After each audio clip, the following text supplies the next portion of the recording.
While scanning the restaurant for the client I was meant to meet, I spotted my ex-wife, Susan, accompanied by a slightly overweight middle-aged man.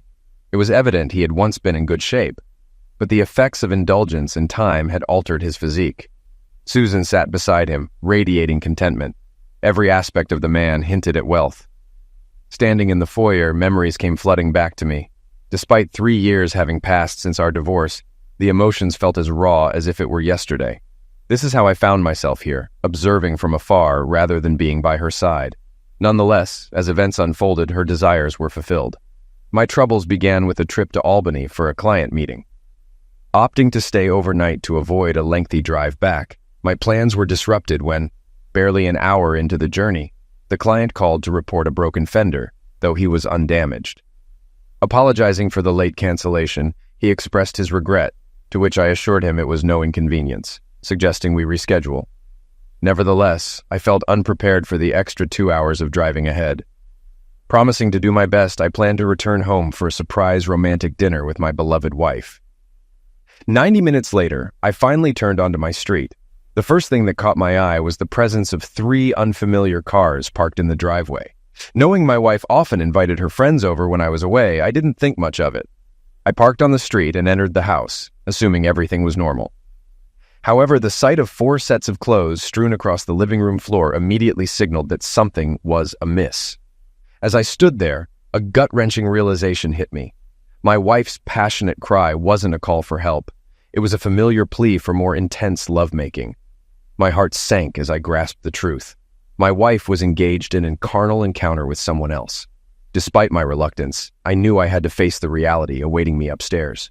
Upon reaching the top of the stairs, I was met with the sound of my wife emitting a primal scream. Stealthily peering around the bedroom doorframe, I beheld 3 men. While unfamiliar with 2 of them, the third was unmistakably her boss from work, Jeff Davis. To my shock, they had my wife engaged in carnal acts. My disdain for Jeff deepened as he showered her with praise, acknowledging her assistance with his business clients. It sickened me to realize that this idiot was exploiting my wife for his professional gain. All 3 of them treated her as a mere object of pleasure, using derogatory language and exerting their dominance over her. Witnessing her behavior so alien to the woman I knew during our 10 years of marriage, I couldn't help but agree with Jeff's choice of derogatory label for her. Quietly retreating, I slipped downstairs unnoticed, seeking refuge in my office. Retrieving my digital video camera, I found it still had some battery life.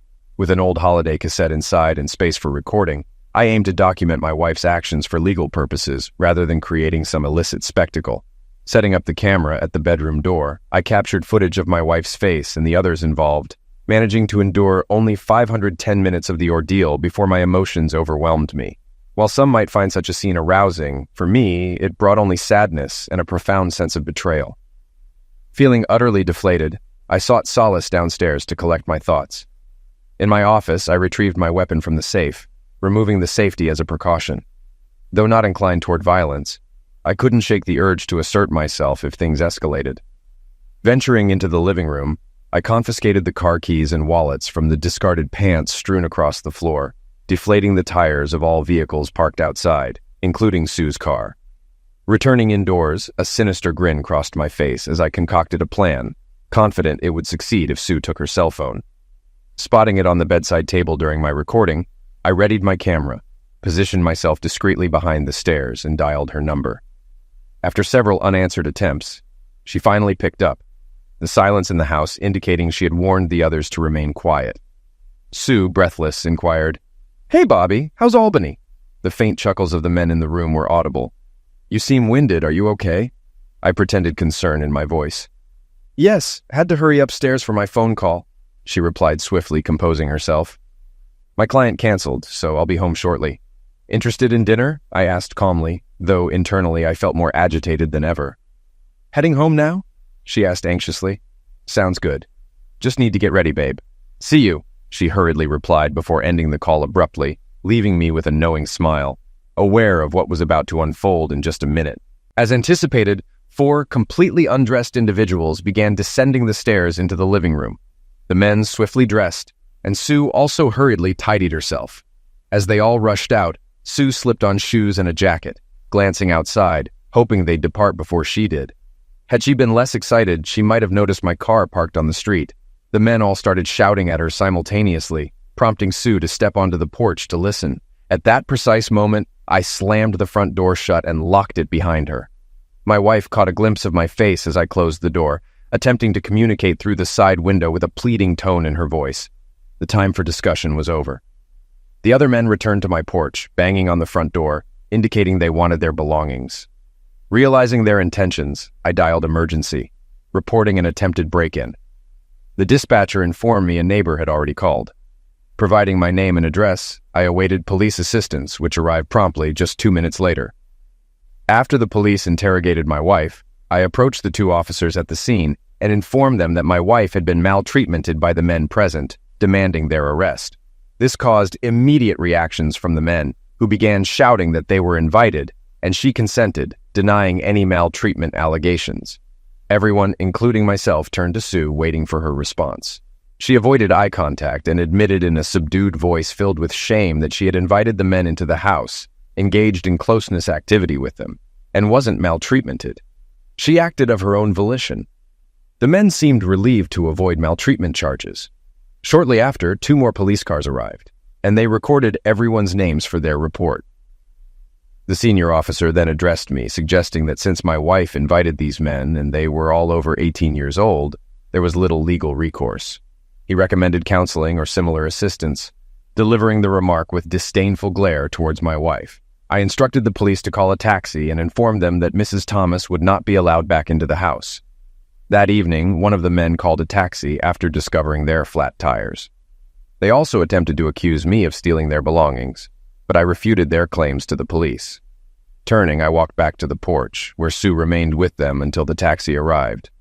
I stood on the porch, my eyes flashing with anger. Despite my fury, my wife bravely approached me. Unaware of my rage and the firearm on my person, she may have fled had she known. "Bobby, I'm deeply sorry," she attempted to speak, but I swiftly interrupted. "You've shattered my heart, and I'll never forgive you. Jeff called you a strumpet, and honestly, I think it's fitting. Henceforth, I'll refer to you as such and won't use your real name again. If you ever need to communicate with me, do so through Tad." With those final words, I retreated into the house, locking the door behind me, leaving her standing there. She hurried back to the group in tears, and Jeff moved to console her. She rebuffed his embrace, which oddly brought me some solace. However, my fleeting satisfaction soon waned. Upon returning to my bedroom, the scent of lovemaking pervaded the air, further incensing me. I erupted in fury, ransacking the entire room. Hauling the mattress, I hurled it onto the front lawn.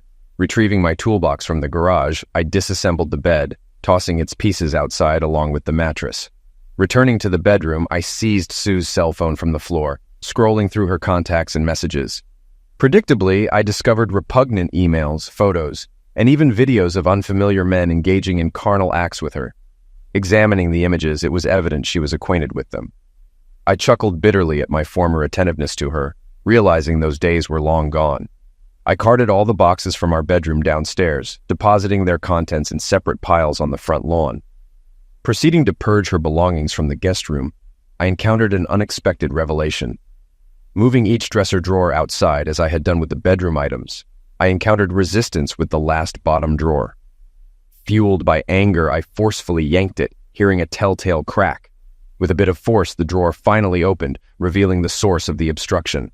7 or 8 DVDs hidden beneath.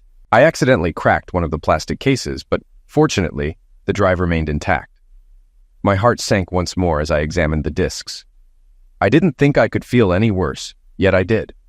Descending the stairs, I scrutinized the titles on the discs, which only intensified my distress.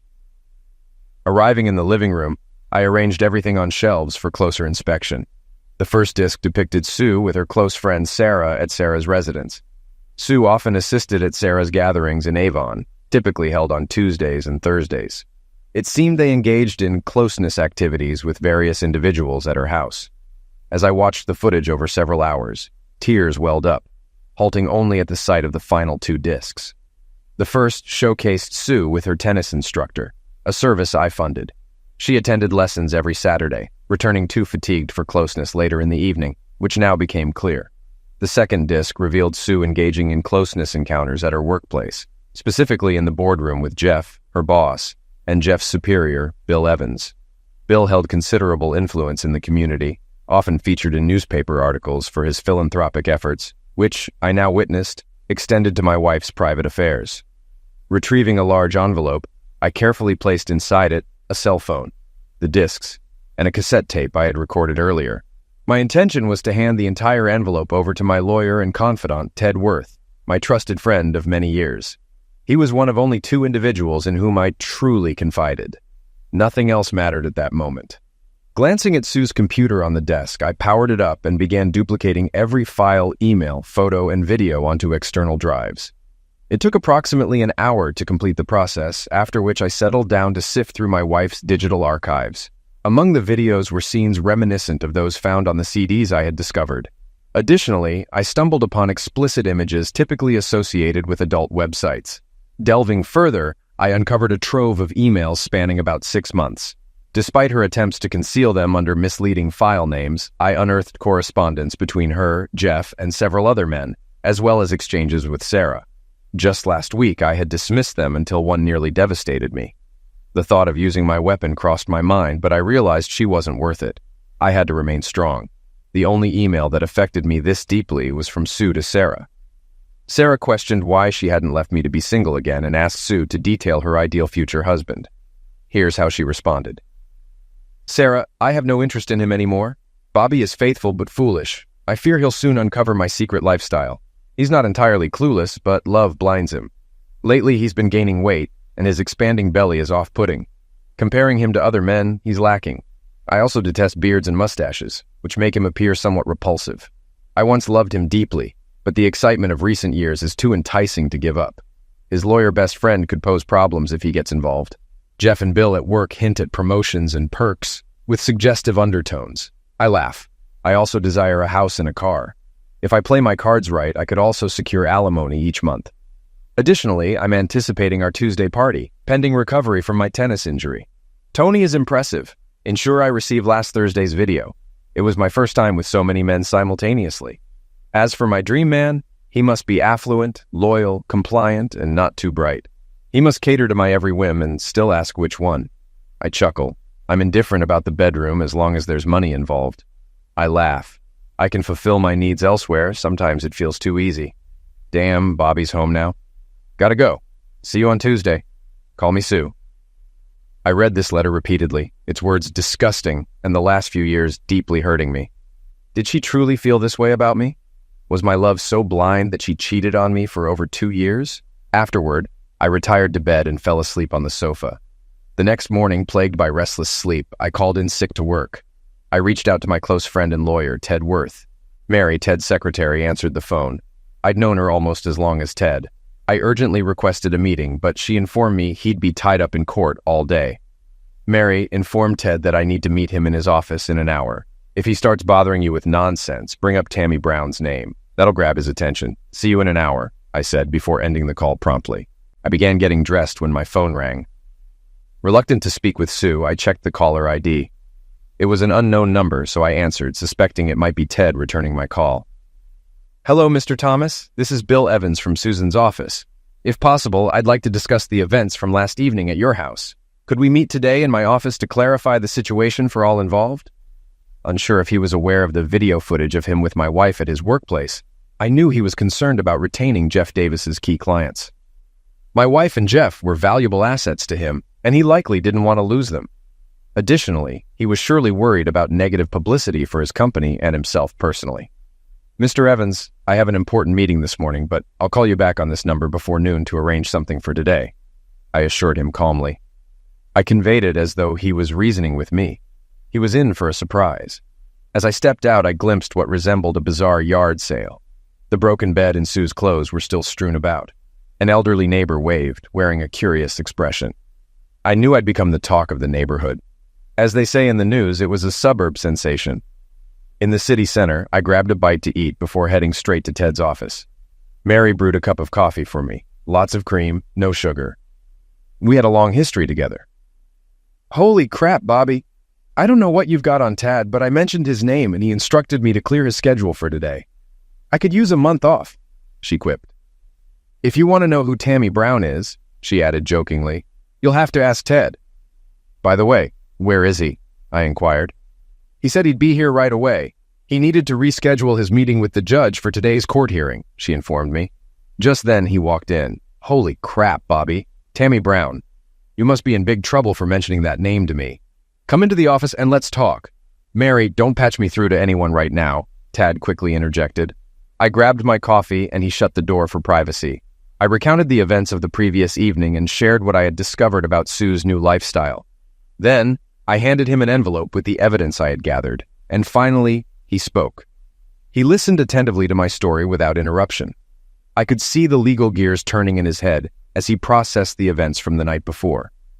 I also informed him about Bill Evans's request for a meeting today. Well, Bobby, as they say, let's prioritize. I've known you for a long time, and I understand you're devastated. Is there any chance for reconciliation with Sue? He inquired. Ted, if it were Katie, your wife, and you found those videos and emails, you'd leave her in an instant. I want a divorce, but I also want to inflict some serious damage. I'm not going to quietly accept this betrayal, I confessed. Okay, first, we'll sue Tony and the tennis club. Sarah is off the table as she's just a friend. Sue's workplace, however, is a different story. Secondly, we'll sue the two clients and their companies who were at your house. We'll also go after Jeff Davis, Bill Evans, and their associates. He warned that things might get worse before they get better, Ted cautioned me. But I don't care. Even if I have to resort to physical confrontation, I'm going to make these people pay for what they've done through Sue, I asserted with anger in my voice. All right, Bobby, recap what Bill Evans wanted, and we'll proceed from there. Ted informed me that we explored several options, and I favored the final one. A direct attack on Sue's workplace seemed most fitting. I had leverage with video evidence of Davis, Evans, and Sue in their boardroom, Ted explained, noting that as Sue's superiors, they influenced her position. It could also result in serious legal repercussions. I liked the sound of it. Ted also hinted that once Bill Evans realized what evidence we had, his stance would change, likely resulting in a settlement offer. If it's less than $2 million, he can forget it, I remarked firmly. I'll tell you what, Ted, make it $2.5 million. I've seen your legal bills before, I joked. Come over tonight at 7 p.m. Katie will whip up a fantastic dinner for us. You could use a break from home, I insisted. I promptly scheduled an appointment with Bill Evans for 2 p.m. Following this, Mary peeked into the office. Ted, they're calling you online. 1, she informed him. Mary, I told you no calls, he snapped, visibly agitated. Sorry, Ted, but this is Susan. She wants to talk to you, and I thought you might want to answer, Mary persisted. Sorry, Mary, it's going to be a long day, and it's just getting started. Does she know Bobby is here? He inquired. Not that I know, Ted, she replied. Tell her I'll talk to her in a minute, he said more calmly as Mary promptly exited to the reception area. Well, I bet she's already discovered that her cell phone, computer, and all her DVDs are missing. I bet she was furious that I dumped all her belongings on the front lawn along with our bed, I informed him. Wow, you really had a busy evening. Let me handle this conversation and please refrain from intervening. As your lawyer, I need to clarify a few things right now, he indicated to me, connecting the call. I started to overhear a one-sided conversation, but I could almost discern what she was saying to Tad without hearing her words. Hi, Susan, this is Ted. Yes, I already spoke to him. Bobby is a stand-up guy and my friend. I thought you, of all people, would have his back instead of betraying him. No excuses, Sue. I'm not in the mood. Yes, I'll represent him. He has strong arguments. You know this won't be pleasant, right? I'll talk to him. But you've shattered a man who was always faithful and deeply loved you. I doubt he cares about your opinion. My advice is to get yourself a good lawyer. You'll need one. Yes, Bill Evans scheduled an appointment for 2 p.m., though I don't think you should attend. Listen to me, Sue. If you even attempt to eavesdrop outside the office door, I'll advise Bobby to leave, and things will escalate. It's better to wait and keep yourself composed today. I know he put your belongings out on the lawn, but just as you can invite strangers into your bedroom, he can remove your possessions from the house. Frankly, I'm surprised he didn't resort to violence last night. Yes, he was armed, but for self-defense purposes.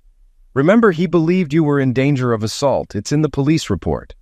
I can't say for certain, but if it were my Katie, I'd likely be in custody right now. I think he acted out of anger given the circumstances. Regarding your computer, cell phone, and any other missing items, you'll need to speak to the co-owner of the house.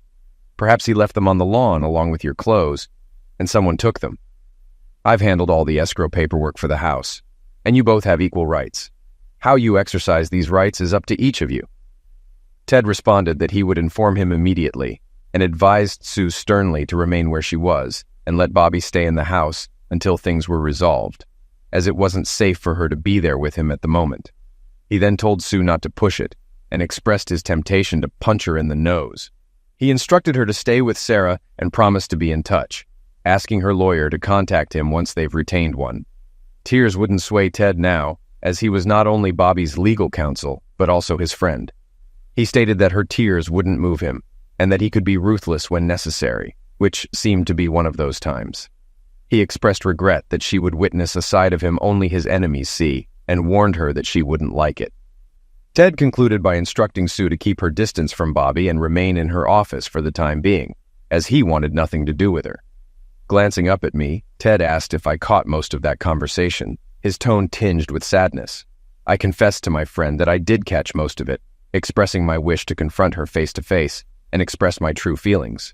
However, I admitted that I didn't think I could bear the pain of seeing her again, at least not yet. "I have a couple of requests for you, Bobby," he said, his demeanor shifting instantly to one of positivity and optimism. "First, hand me those tapes." Tad indicated for me to retrieve the videotapes from the envelope, those from the previous night, the ones featuring Tony at the tennis club, and the footage of Sue with Mr. Davis and Mr. Evans in her office. After handing him the tapes, he instructed me to invite Mary to join me for lunch. I gave him a puzzled look, to which he promptly responded in kind. "I think it's best if I review them myself to spare you any further distress before our meeting at 2 p.m. Moreover, I don't believe watching this material would benefit you right now. I don't want you to be upset before our meeting with Bill Evans." I acknowledged his wisdom and thanked him before sharing the good news with Mary. She jokingly suggested I take her to an upscale restaurant if Ted was footing the bill. We both chuckled and left the premises. Mary proved to be an excellent dining companion, and for the next hour she helped me forget my troubles. Upon our return, we heard Ted cheering as we entered the office. He was in high spirits, doing a little victory dance at his desk. "These recordings are a game changer, Bobby. I can't believe it," he exclaimed. My expression turned bittersweet, and I think he finally grasped why. "Oh, Bobby, I'm truly sorry I didn't acknowledge the significance of these videos. I know Sue's actions have deeply hurt you. I was just excited about what I uncovered," he apologized sincerely. "Bobby, come over here. I need your eyes on something." Ted beckoned me, and I complied, positioning myself behind him to view his screen. "Did you watch the entire video Tony shot at the tennis club with Sue?" he inquired. "No, I only managed to skim through some of it last night. It was tough to stomach without feeling the urge to lash out or worse," I admitted honestly. "Well, brace yourself. Towards the end, just after Tony and Sue finish, they attract a small crowd in the men's locker room. Yes, the tennis club's locker room. I hate to say it, but she let the other men who were watching join in after Tony. I'm not telling you this to upset you, but to shed light on this guy right here," Ted explained, pointing at the screen on his desk. The individual he was indicating was an older man DML treatmented in a towel. With his long gray hair and a walrus-like mustache, he asked if I recognized him. Ted hit play on the video, and I saw him discard the towel, revealing a substantial package any man would boast about. The issue was, he went straight to my wife and engaged in coition with her. The next moment, she was surrounded by 5 more men eagerly awaiting their turn, I recounted. "Ted, I have no clue who this guy is, but I presume you do," I responded, trying to maintain composure. "Bobby, this is ammunition for our meeting today at the tennis club at 16 Nasi, he informed me, his excitement palpable as he explained his strategy. I grinned when I heard his plan. Besides being my friend, Ted was an exceptional lawyer. I was relieved to have him on my side this time. We departed his office for downtown, armed with a portable DVD player, some printed photographs, and legal envelopes. Upon arrival at Sue's building, we proceeded to Bill Evans's office on the top floor, with Sue's office located 1 floor below. After waiting in the reception area, we were eventually ushered into Mr. Evans's lavishly furnished office. Just before entering, I sensed someone observing me from the hallway. I glanced in that direction and caught a glimpse of the woman before she vanished around the corner. Guess who? I thought to myself, relieved I wouldn't have to confront her today. We stepped into Bill's office, adorned with opulent furniture and adorned with plaques, awards, and photos of him with various notable figures. The thought crossed my mind. Had he ever brought Sue here? At that moment, my disdain for Mr. Evans intensified more than ever. I introduced Ted and took the lead in the conversation. "Hello, Mr. Evans. This is my friend Ted Worth, and he'll be joining us for the meeting you scheduled today," I informed Bill as we exchanged handshakes. "Mr. Thomas, Bob, I thought this was meant to be a private meeting between you and me," Mr. Evans inquired. "Well, I decided to bring Ted along. Anything you have to say to me, you can say to him as well," I stated firmly, without opening it up for discussion. He accepted Ted's presence and directed his remarks solely at me, disregarding Ted. This brought a smile to Ted's face. I anticipated what was coming next, but allowed Mr. Evans to speak first before we burst his bubble. "Bob, may I call you Bob?" Bill asked. "Absolutely no issues. In fact, I thought it might be beneficial to have Jeff Davis present at this meeting too." "I'm not sure if it's feasible, but it concerns him as well," I informed Mr. Evans. After a brief pause, he pressed the intercom button. "Julie, inform Jeff that I require his presence in my office immediately. Tell him to drop everything and come here right away." "Understood. Jeff will be here shortly. In the meantime, I want to express my sincere apologies for the trouble caused by Jeff and Sue in your life. I know last night must have been awful, but if we collaborate, we might be able to find a solution beneficial to all parties," Bill expressed optimistically. "What exactly do you mean, Mr. Evans?" I inquired, waiting for Jeff's arrival. "I genuinely care for your wife, Sue," Bill began, but was interrupted by Jeff's entrance. He hesitated momentarily, appearing as though he might turn and leave, but Bill instructed him to take a seat. Reluctantly, Jeff complied, avoiding eye contact with me. "Bob, I wanted to convey that I have great affection for Sue. Almost like a daughter," he started to speak when Ted interjected. "Are you implying you have a penchant for incest, Mr. Evans?" Ted asked, catching him off guard. I chuckled to myself, understanding the intent behind Ted's remark. What are you suggesting? Do I have a fondness for incest? What on earth does that mean?" he retorted with indignation. "Well, allow me to illustrate. As they say, a picture is worth 1,000 words, Ted stated, placing the DVD player on Bill's desk. "These are screenshots from the video you're about to watch." He handed them to Jeff, not Bill. Jeff's eyes widened, and he passed them slowly to Bill. The images depicted Bill and Jeff both involved with my wife, leaving no room for doubt about their identities or actions. I even suspected Bill recognized his own boardroom table where he and Sue had engaged in their activities. "Jeff, are you seriously telling me that you were foolish enough to record this on video and distribute copies?" Bill queried, nearly speechless. It was evident that Jeff was currently unable to provide a response and appeared completely dumbfounded. "Well, Mr. Evans, here's how it's going to unfold. Oh, and just to clarify, I'm Bobby's attorney as well as his friend. So let me outline what we expect and how we expect you to address it," Tad informed the shocked audience, thoroughly relishing the moment. "Firstly, Sue retains her position without question. Bobby believes she'll require employment, and she seems to fit in quite well with everyone here." He directed this statement to Bill, accompanied by a subtle wink. "Secondly, Mr. Davis is no longer part of the equation here. Sue stays, and he exits," Tad declared to Bill, gesturing towards the flabbergasted Jeff. "Thirdly, we expect you to present us with a monetary offer that respects our intelligence. We'll entertain your initial proposal and provide a yes or no response within 5 business days. We anticipate taking legal action within 2 months, possibly sooner if necessary." Before they could interject, Tad initiated the video playback, swiveling the screen for Bill's viewing. It depicted both men engaging in carnal acts with my wife repetitively in their boardroom. Jeff didn't need to watch, given his involvement in the video recording. Bill simply observed with his mouth agape. I could sense his mind working overtime, contemplating how to salvage his business, reputation, family life, and, most importantly, finances. I knew action would be imminent. "Jeff, after these gentlemen depart today, we'll need to have a serious discussion about your future employment here. I'll consult with my legal counsel to negotiate a settlement that satisfies you to some extent. You both comprehend the potential repercussions for our business if this information were to surface prematurely," Bill mused aloud. "Don't fret, Mr. Evans. We'll maintain your confidentiality until we receive a serious proposal from you. However, I wouldn't rush to terminate Mr. Davis's employment just yet. He may possess additional copies of the video, providing him with leverage. If we fail to act, you and Mr. Davis can address this matter independently.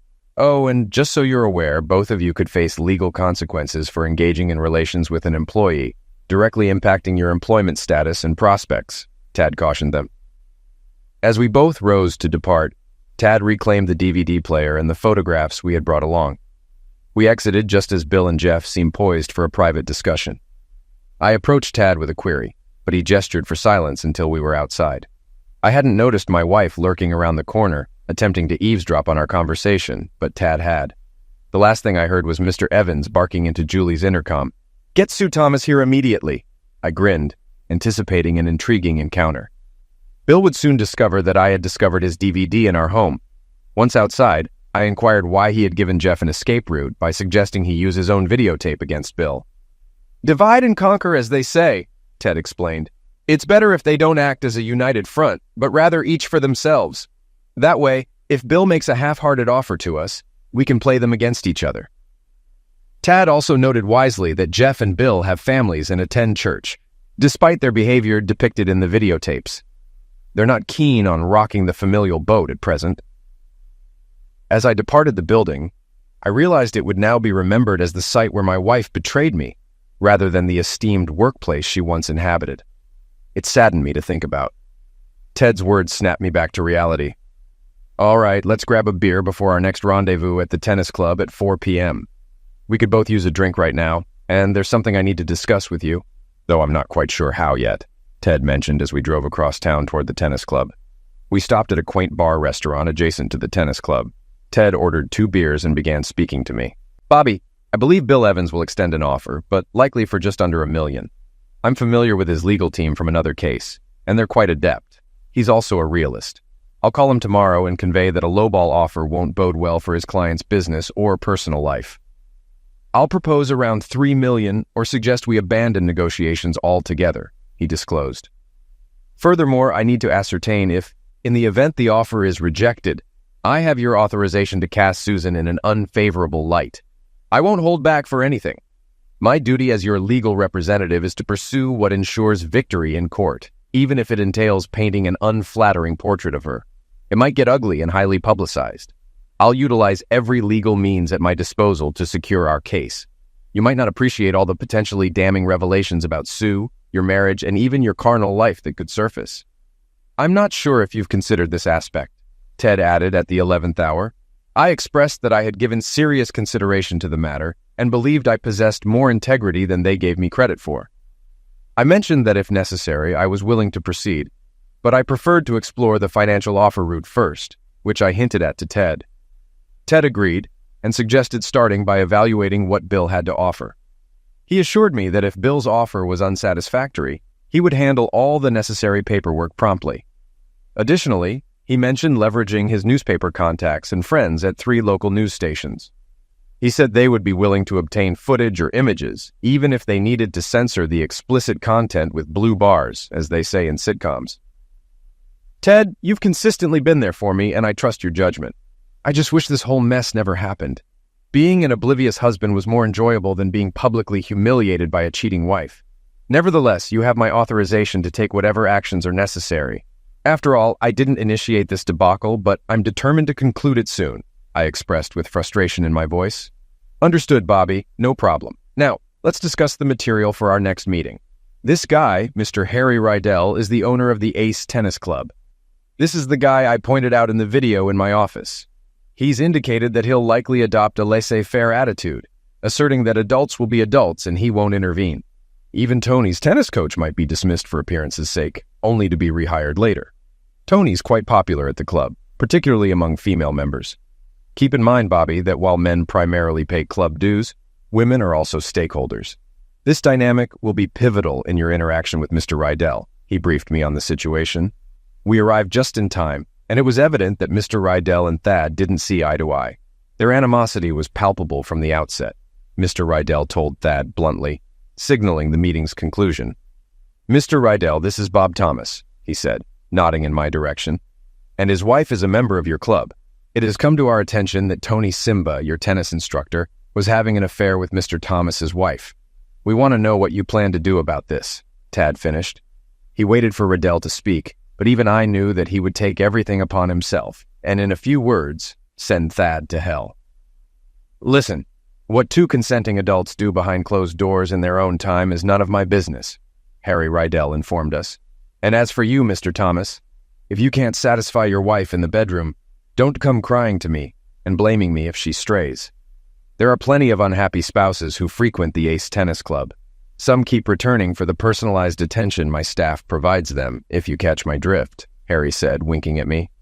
I felt the urge to lash out at him, but Ted restrained my wrist and quietly advised me to stay composed and follow his lead. You see, Harry, you're assuming this occurred outside the club without the owner's knowledge and consent. It's presumptuous of you to make such assumptions, Ted confronted him, pulling out a DVD player and placing it on his desk. Ted pressed play, directing the screen towards Harry. It was evident from his reaction that he didn't like what he saw in the video footage. Before Harry could respond, Thad interjected, Harry, you, with full awareness and with your colleague's complicity, took advantage of a paying member of your club. Mrs. Susan Thomas, a married woman whose dues were paid by Mr. Thomas, is now a dissatisfied customer, Thad informed the silent Mr. Rydell. When this information surfaces, every dues-paying man will want to know if his wife is engaging in similar activities while he foots the bill. I'll have to subpoena everyone present in the locker room that day. Married men may not be pleased with you about this, Ted added, adopting an almost storytelling tone. Furthermore, there's the issue of reasonable expectation of privacy when filming in the locker room. Harry, once I'm through with you, your club won't retain its community reputation, and your bank account may suffer as well, Ted asserted for added persuasion. So here's what we're after. A substantial offer from you and prompt action. Doing so could spare you considerable inconvenience and financial loss, Ted concluded, as we observed Harry Rydell weighing his options. Ted, you're still a real piece of work, but I can't argue with your reasoning. I'll contact you tomorrow with my offer. If I comply, all tapes will be returned to me and remain confidential. I'll also willingly terminate Tony's employment. Now, if that's all you legal extortionists came for, get the hell out. Harry Rydell dismissed us, as Ted retrieved the DVD player with a grin and powered it off. Oh, and say hi to Tito Martinez, Ted remarked to Harry before exiting the room. Go to hell, Worth, was all Harry could retort.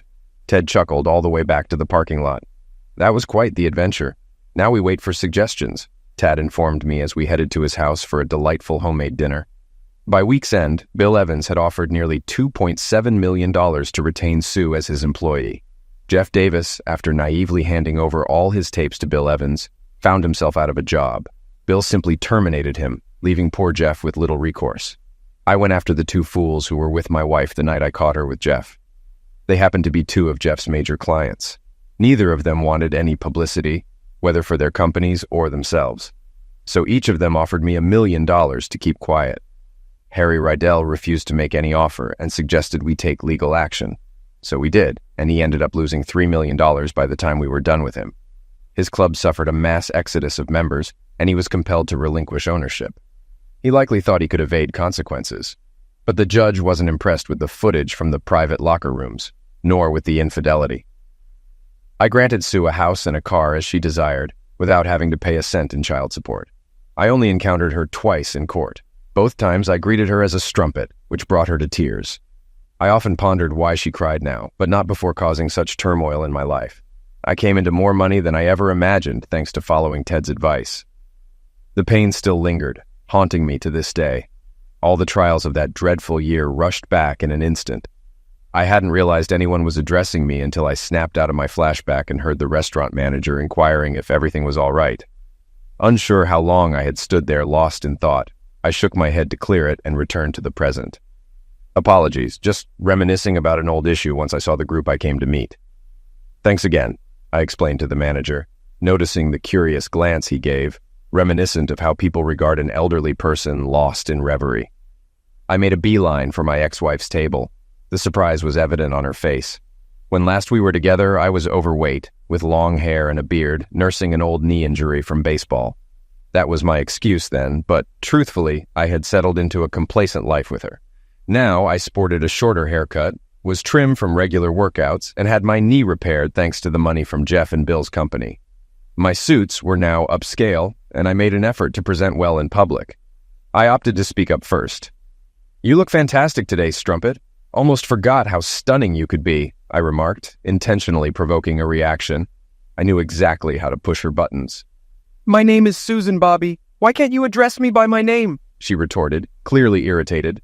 I didn't label you Strumpet. You know who did? I simply find it fitting. I warned you 3 years ago that you shattered my heart, and I'll always remember you by that title, I explained, as the man beside her began to object and rise from his seat. but Sue urged him to remain calm. Tears welled up, smudging her makeup. Her boyfriend interjected, "Go freshen up, Sue, and fix your face. I'll handle this idiot for you." With those words, she stood, locking eyes with me as I reciprocated with a single glance, perhaps revealing the agony I'd harbored for 3 years. Her tears flowed harder, surprising me that she still harbored any sentiment toward me. Or perhaps it was lingering guilt, likely a blend of both. "I expect you to be gone when I return," she declared tearfully, heading to the restroom, where I noticed the sizable engagement ring on her finger as she wiped her eyes and left. "You must be Bob Thomas, Sue's ex-husband?" he queried with disdain in his tone. "Indeed, and you must be the new man she's been dreaming of," I retorted, sensing his indignation. "I'm Sue's CFO, and if I were you, I'd refrain from using that term," he cautioned, though his reluctance to cause a scene was evident. "I only sought to converse with you privately. I have 3 inquiries, then I'll vanish from your life forever," I informed him, noting his quizzical expression. "I've been in your shoes before, and I don't want anyone else to endure my fate.